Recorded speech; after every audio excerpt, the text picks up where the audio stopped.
guys, it's Cash, and this is my dog Figaro. He wanted to be in the video today. So I have some breaking news. Remember when I told you guys about the street theater party that I felt was a setup from my ex-narcissist, but I just wasn't really sure because they were saying things that corresponded to the blog that I wrote, in addition to just knowing things that they shouldn't have known anyway.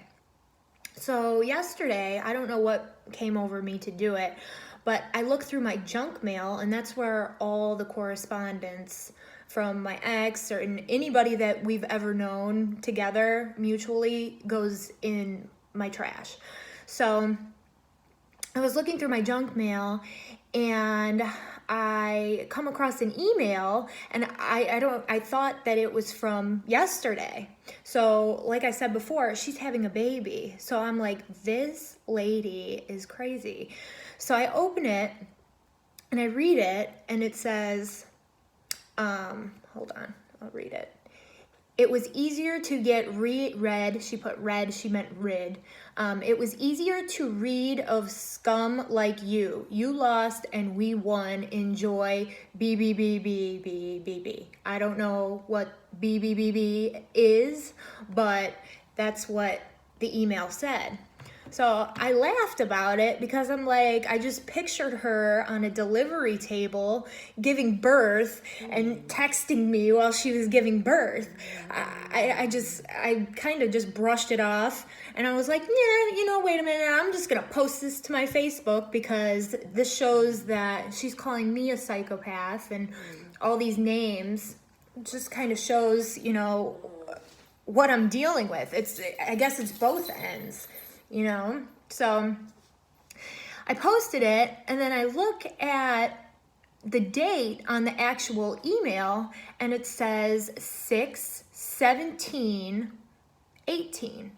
So if you remember, it was June 15th, 2015 was when I met my ex. And then on the 3-year anniversary of the day that I met him, a guy with the same exact name marrying a girl with my same exact name called for an event because I do events. So now I'm looking at the date, and I'm like, what was I doing that weekend? What happened that weekend that she would email me something like this? And I looked at my calendar, and sure enough, there it is, the street theater party. So it was a whole big setup, I'm sure, by them. And here I am thinking that it's some big elaborate scheme, like CIA, scheme. And it's really just this dopus and his girlfriend that want revenge on me. So I was very upset and very angry because these guys were weird, and I had my girls at this party. I knew right away that it wasn't a real show. Like, these guys were just creepy and asking weird questions and all types of stuff. So for him to put me in a situation with my girls like that is completely, like, I'm not surprised. I'm really not surprised, but again, I just blew a lid, and I am just really beyond tired of still having to deal with the blowback of the blog and this relationship. I have conceded this man to this woman a long time ago. So we shouldn't even be dealing with this stuff anymore. I've wished him well. I've apologized. I've apologized to her. I don't know why this is still going on. I'm not perfect. I make mistakes. I don't think that I'm the greatest person ever.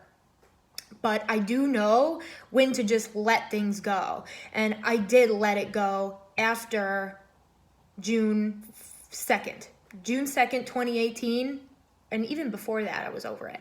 But I let it go then. Like, okay, I can't see the dog anymore. That's it. And I wrote the blog kind of just to get my side out of the story of what was happening out there, because I was being smeared in this city, whether it was by him or her or both of them or everybody that they knew all together. So I wrote that blog for that purpose, but the blog helped me and it healed me. And I do believe that he has had access to my email, because before we went to court the first time, my email was completely wiped clean, like of all the good stuff. But I had saved everything, so that is what, all the good stuff, all the horrendous stuff that he said to me. So I saved everything, I backed it up, I sent stuff to my mom, so I had all of those things. So where are we at? Yeah, so yesterday I was like, you know what? I just had it with this. Like, I've let things go. I've ignored things, and I'm still being harassed in my community over this or something. I don't know.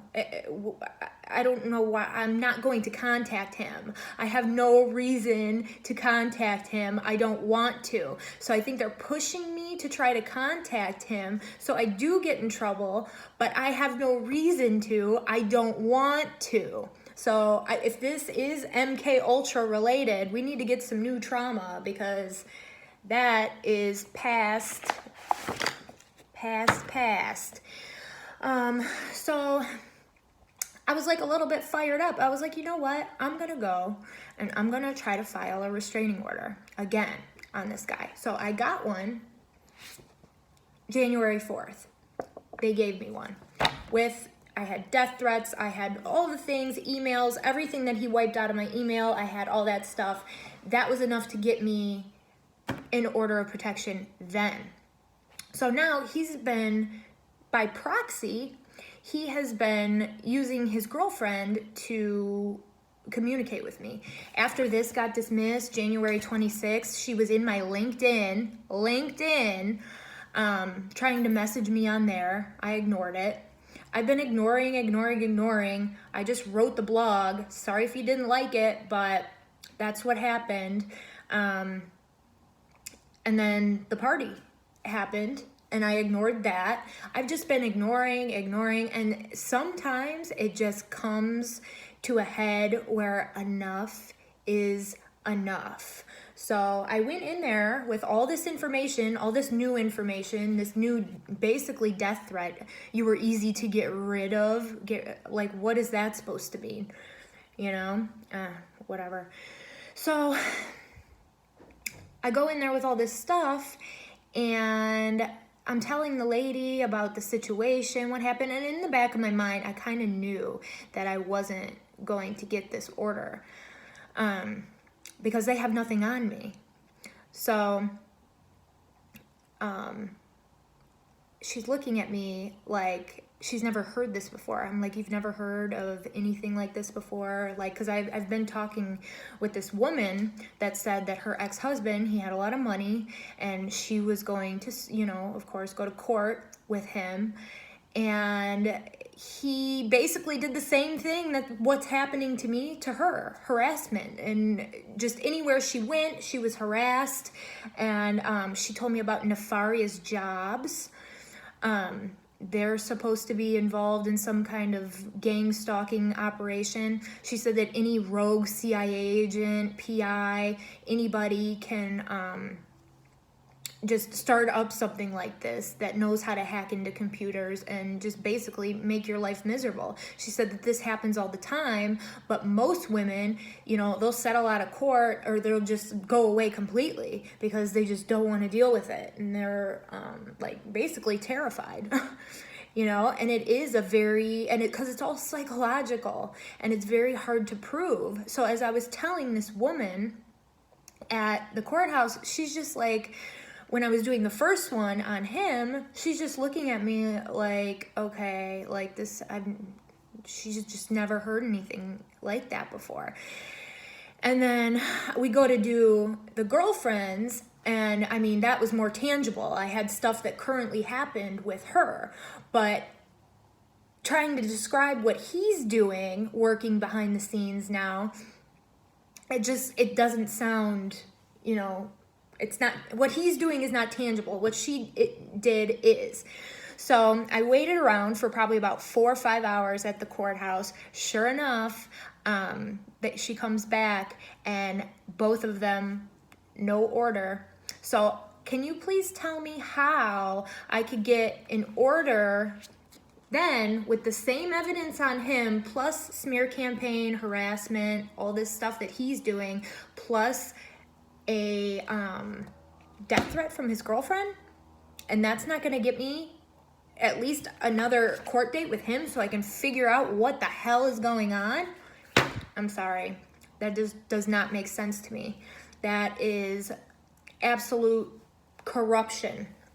Now you can say, oh, well, you respond sometimes, you get aggravated, you post memes, or you do whatever you do, on your own Facebook, because I do. Sometimes I get upset and I'll post something, and delete it right away because I'm like, oh, why did I do that? But that's my Facebook. I can post what I want on my Facebook about whatever I want. So, yeah. I'm just kind of like, I knew that was going to happen, so I wasn't even upset. But it just kind of proves to me that once you start talking about something narcissistic in nature, a smear campaign, anything like that, things that are done covertly, they turn a blind eye to it. It's like, and it really, everything that I've been researching and stuff, there needs to be laws, some type of law put in place for covert harassment. There has to be some way that targeted individuals and people that are going through smear campaigns and harassment like this can get justice for themselves. Like, this is not right. And I'm just absolutely disgusted with how people just operate and think that it's okay to do these things to people. Because it's not okay. So, I don't know. I'm not very proud of myself today. I reverse perped a couple people, but oh well. They walk around with those CK shirts on. Somebody told me that CK is not Calvin Klein. CK stands for Christian killer. So, that's wonderful. That's great. And that's one of my label sensitizations. So if you ever see anybody in a CK shirt, you know what they're up to. So I don't know. That's really all I have to say about that. I just, I really just wish that this narcissist thing would just all go away, but it doesn't seem to be going anywhere. But as for me, I'm done, and that's all I have to say. Everybody have a wonderful night, and God bless.